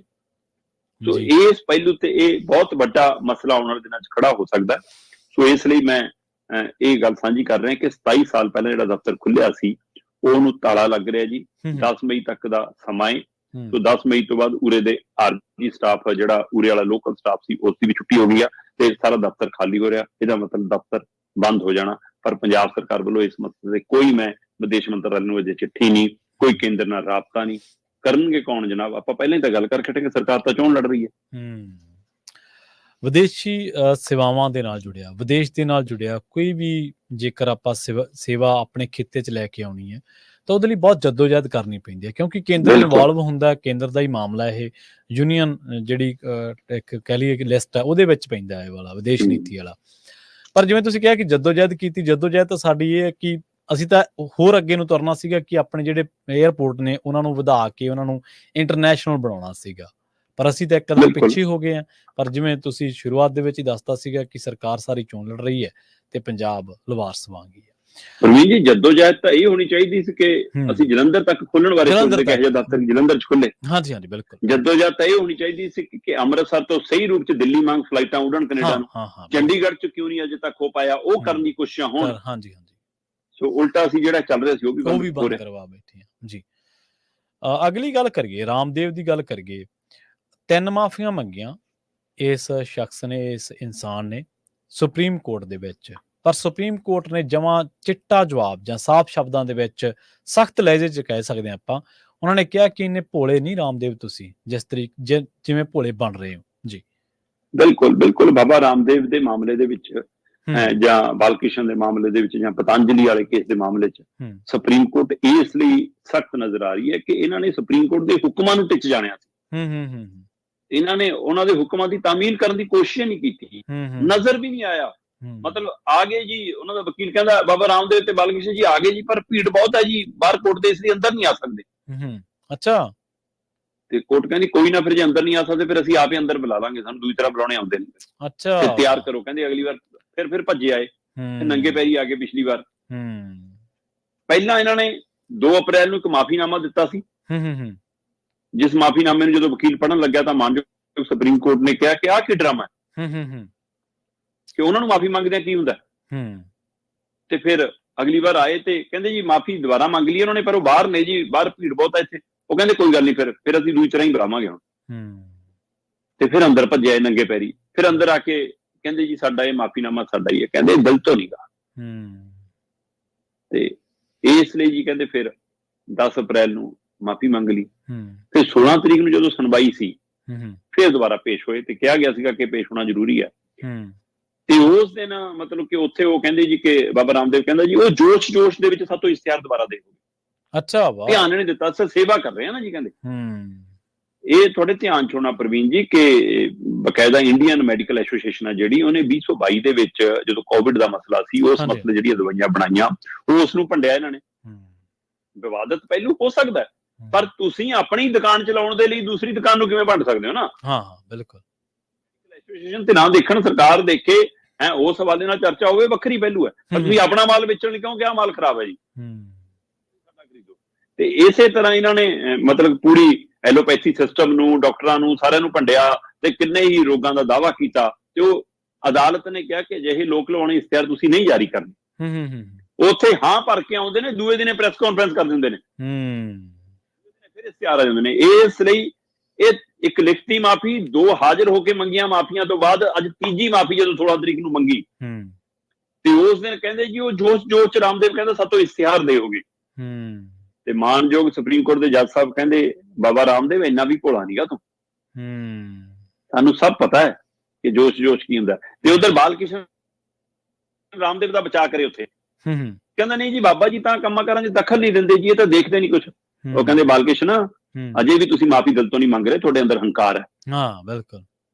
ਇਸ ਲਈ ਕਹਿੰਦੇ ਕਿ ਹੁਣ ਅਗਲੀ ਸੁਣਵਾਈ ਤੇ ਆ ਜਿਓ, ਉਦਣ ਵੀ ਹਾਜ਼ਰ ਹੋਇਓ। 23 ਅਪ੍ਰੈਲ ਨੂੰ ਅਗਲੀ ਸੁਣਵਾਈ ਆ, ਉਸ ਦਿਨ ਹਾਜ਼ਰ ਹੋਇਓ ਤੇ ਜਨਤਕ ਮਾਫੀ ਮੰਗਿਓ। ਜੀ ਜੀ। ਹੁਣ ਜਨਤਕ ਮਾਫੀ ਦੀ ਹਦਾਇਤ ਹੋਈ ਆ। ਸੋ ਬਾਬਾ ਰਾਮਦੇਵ ਦੀਆਂ ਮਾਫੀਆਂ ਅਜੇ ਵੀ ਪ੍ਰਵਾਨ ਨਹੀਂ ਹੋ ਰਹੀਆਂ ਤੇ ਉਹਨਾਂ ਦਾ ਵਕੀਲ ਕਹਿੰਦਾ ਜੀ ਜਨਤਕ ਮਾਫੀ ਵੀ ਮੰਗਣ ਲਈ ਤਿਆਰ ਨੇ। ਆਪਾਂ ਨਾ ਅਕਸਰ ਇੱਕ ਗੱਲ ਕਰਦੇ ਹੁੰਦੇ ਹਾਂ ਕਿ ਤੁਹਾਡਾ ਕਾਰੋਬਾਰੀ ਹੋਣਾ ਇਹ ਤੈਅ ਨਹੀਂ ਕਰਦਾ ਕਿ ਤੁਸੀਂ ਕਿਰਦਾਰ ਦੇ ਤੌਰ ਤੇ ਕਿੰਨੇ ਕੁ ਸ਼ਾਨਦਾਰ ਹੈ। ਉਹ ਇੱਕ ਡਿਫਰੈਂਟ ਪਹਿਲੂ ਹੈ। ਅਦਾਲਤ ਦੇ ਵਿੱਚ ਜਦੋਂ ਅਸੀਂ ਜਾਂਦੇ ਹਾਂ ਨਾ ਸ਼ਰਮਾ ਜੀ, ਜਦੋਂ ਸਾਡੀ ਕਿਸੇ ਵੀ ਮਾਮਲੇ ਦੇ ਵਿੱਚ, ਤਾਂ ਅਸੀਂ ਜਦੋਂ ਅਦਾਲਤ ਦਾ ਦਰਵਾਜ਼ਾ ਵੜਦੇ ਆ ਨਾ, ਤਾਂ ਅਸੀਂ ਜੱਜ ਦੀ ਨਿਗਾਹ ਦੇ ਵਿੱਚ ਜਾਂ ਕਾਨੂੰਨ ਦੀ ਕਚਹਿਰੀ ਦੇ ਵਿੱਚ ਅਸੀਂ ਇੱਕ ਜਵਾਬਦੇਹੀ ਦੇ ਤੌਰ ਤੇ ਉੱਥੇ ਆਏ ਹਾਂ। ਉੱਥੇ ਅਸੀਂ ਕੋਈ ਕਰੋੜਾਂ ਦੇ ਮਾਲਕ ਬਣ ਕੇ ਨਹੀਂ ਜਾਂਦੇ। ਮੈਂ 2 ਨਜ਼ੀਰਾਂ ਮੇਰੇ ਯਾਦ ਨੇ ਜਿਹੜੀਆਂ ਮੈਂ ਸਾਡੇ ਪਿੰਡ ਦੇ ਵਿੱਚ ਨਿੱਕੇ ਹੁੰਦੇ ਸੁਣਦਾ ਆ ਰਿਹਾ, ਨਿੱਕੀਆਂ ਨਿੱਕੀਆਂ ਤੁਹਾਡੇ ਨਾਲ ਸੰਖੇਪ ਦੇ ਵਿੱਚ ਸਾਂਝੀਆਂ ਕਰਦਾ। ਇੱਕ ਬੰਦੇ ਨੂੰ ਜੱਜ ਨੇ, ਕੋਈ ਕੇਸ ਸੀਗਾ ਪਾਣੀ ਦੀ ਵਾਰੀ ਦਾ, ਝਗੜਾ ਜਾਵੜਿਆ ਕੋਰਟ ਦੇ ਵਿੱਚ, ਨਾ ਸੁਲਝਿਆ। ਜਿਹੜੀ ਧਿਰ ਦੇ ਦੋਸ਼ੀ ਸਾਬਤ ਹੋਈ ਉਹ ਕਹਿੰਦਾ ਯਾਰ ਚੱਲ, ਜੱਜ ਕਹਿੰਦਾ ਵੀ ਤੂੰ ਕਿਸਾਨ ਭਰਾ, ਕੋਈ ਗੱਲ ਨਹੀਂ, ਝਗੜਾ ਹੋ ਜਾਂਦਾ ਹੈ, ਰਾਜੀਨਾਮਾ ਵੀ ਹੋ ਗਿਆ, ਚਲੋ ਬਾਹਰ ਦੀ ਬਾਹਰ ਉਹਨਾਂ ਦਾ। ਪਰ ਜੱਜ ਕਹਿੰਦਾ ਵੀ ਕੇਸ ਤਾਂ ਖਤਮ ਹੋਊਗਾ ਵੀ ਚੱਲ 12 ਵਜੇ ਤੱਕ ਜਾ ਕੇ ਉੱਥੇ ਖੜ ਜਾ ਧੁੱਪੇ। ਉਹ ਬੰਦਾ 11:55 ਤੇ ਉੱਥੋਂ ਹਿੱਲ ਗਿਆ। ਜੱਜ ਨੇ ਉਹ ਫੈਸਲਾ ਰੱਦ ਕਰਤਾ, ਕਹਿੰਦਾ ਵੀ ਨਹੀਂ, ਤੂੰ ਹਿੱਲਿਆ ਕਿਉਂ ਉੱਥੋਂ। ਦੂਜੀ ਨਜ਼ੀਰ ਇਹ ਹੈ, ਇੱਕ ਧਿਰ ਕੋਰਟ ਦੇ ਵਿੱਚ ਗਈ, ਜ਼ਿਲ੍ਹਾ ਅਦਾਲਤ ਦੇ ਵਿੱਚ ਹੀ ਮਾਮਲਾ ਚੱਲ ਰਿਹਾ ਸੀ, ਉਹੀ ਜੱਜ ਸੀਗੇ ਸ਼ਾਇਦ। ਉਹ ਕਹਿੰਦਾ ਇੱਕ ਬੰਦਾ ਖੜਾ ਨਹੀਂ ਹੋਇਆ ਜਦੋਂ ਜੱਜ ਸਾਹਿਬ ਆਏ। ਉਹ ਜੱਜ ਅੜ ਗਿਆ, ਕਹਿੰਦਾ ਤੂੰ ਦੋਸ਼ੀ ਸਾਬਤ ਹੋਵੇਂ ਨਾ ਹੋਵੇਂ, ਤੂੰ ਬਰੀ ਹੋਵੇਂ, ਤੈਨੂੰ ਮੈਂ ਬੰਨਾ, ਉਹ ਬਾਅਦ ਦੀ ਗੱਲ ਹੈ, ਪਰ ਜਿੰਨਾ ਚਿਰ ਕਹਿੰਦੇ ਅਦਾਲਤ ਚੱਲੂਗੀ ਤੂੰ ਖੜਾ ਰਹੇਗਾ, ਹੁਣ ਤੂੰ ਮੇਰਾ ਸਤਿਕਾਰ ਨਹੀਂ ਕੀਤਾ। ਇਹ ਆਪਾਂ ਐਵੇਂ ਥੋੜਾ ਪੰਜਾਬੀ, ਉਹ ਵਿਅਕਤੀ ਵਿਸ਼ੇਸ਼ ਦਾ ਸਤਿਕਾਰ ਨਹੀਂ ਹੁੰਦਾ, ਉਹ ਇੱਕ ਕੁਰਸੀ ਦਾ ਸਤਿਕਾਰ, ਹਾਂਜੀ ਕੁਰਸੀ ਦਾ ਆਪਾਂ ਹਾਂਜੀ ਰੁਤਬੇ ਦਾ। ਆਪਾਂ ਪਿੰਡਾਂ ਦੇ ਵਿੱਚ ਨਾ ਆਮ ਗੱਲ ਵਰਤਦੇ ਆ, ਇੱਕ ਤੂੰ ਜੱਜ ਲੱਗਿਆ, ਉਹ ਗੱਲ ਇੱਥੋਂ ਹੀ ਨਿਕਲੀ ਹੈ ਕਿ ਜੱਜ, ਫਿਰ ਜੇ ਜੱਜ ਆਪਦੀ ਆਈ ਤੇ ਅਜੇ ਨਾ, ਫਿਰ ਉਹ ਤੁਹਾਨੂੰ ਕਾਨੂੰਨ ਰਾਹੀਂ ਸਮਝਾਉਂਦਾ ਕਿ ਤੁਸੀਂ ਕਿਸ ਤਰੀਕੇ ਨਾਲ ਅਦਾਲਤ ਦੇ ਵਿੱਚ ਤੁਹਾਡੀ ਹੈਸੀਅਤ ਕੀ ਹੈ। ਬਿਲਕੁਲ ਮੈਂ ਰਾਮਦੇਵ ਉਹਨਾਂ ਟੱਬਰ ਨੂੰ ਹੀ ਸਮਝਾਇਆ। ਹਾਂਜੀ ਕੁਛ ਘੰਟਿਆਂ ਦੀ ਪੇਸ਼ੀ ਹੁੰਦੀ ਹੈ, ਕੁਛ ਮਿੰਟਾਂ ਦੀ, ਲੱਖਾਂ ਰੁਪਇਆ ਲੈਂਦੇ ਆ, 5-5 7-7 ਲੱਖ ਵਕੀਲ, ਤੇ ਉਹ ਮਾਈ ਲੋਰਡ ਕਹਿੰਦੇ ਆ ਉਸ ਕੁਰਸੀ ਨੂੰ। ਕੁਛ ਮਿੰਟਾਂ ਦਾ ਲੱਖਾਂ ਰੁਪਇਆ ਲੈਣ ਵਾਲੇ ਆਪਣੇ, ਆਪਾਂ ਵੇਖਿਆ ਨਾ ਹਰੀਸ਼ ਸਾਲਵੇ ਵਰਗੇ ਜਾਂ ਹੋਰ ਕਿੰਨੇ ਸਿੰਘਵੀ ਵਰਗੇ ਲੋਕ, ਇੱਕ ਪੇਸ਼ੀ ਦਾ ਲੱਖਾਂ ਰੁਪਇਆ ਲੈਣ ਵਾਲੇ, ਉਹਨੂੰ ਕਹਿੰਦੇ ਮਾਈ ਲੋਰਡ। ਇਹੀ ਜੱਜ ਹੈ, ਬਸ ਇਹੀ ਕਾਨੂੰਨ ਹੈ, ਇਹੀ ਕੁਰਸੀ ਹੈ। ਬਹੁਤ ਬਹੁਤ ਧੰਨਵਾਦ ਸ਼ਰਮਾ ਜੀ ਇਹਨਾਂ ਖਾਸ ਖਬਰਾਂ ਦੇ ਖਾਸ ਜਾਣਕਾਰੀ। ਬਹੁਤ ਸ਼ੁਕਰੀਆ ਜੀ। ਪ੍ਰੋਗਰਾਮ ਖਬਰ ਤੇ ਨਜ਼ਰ ਨੂੰ ਆਪਾਂ ਇੱਥੇ ਹੀ ਸਮਾਪਤ ਕਰਾਂਗੇ। ਪੰਜਾਬੀ ਰੇਡੀਓ USA ਦੇ ਪ੍ਰੋਗਰਾਮਾਂ ਦਾ ਸਿਲਸਿਲਾ ਲਗਾਤਾਰ ਜਾਰੀ ਹੈ। ਜੁੜੇ ਰਹੋ ਪੰਜਾਬੀ ਰੇਡੀਓ USA ਦੇ ਨਾਲ। ਬਹੁਤ ਬਹੁਤ ਧੰਨਵਾਦ। ਸਤਿ ਸ਼੍ਰੀ ਅਕਾਲ।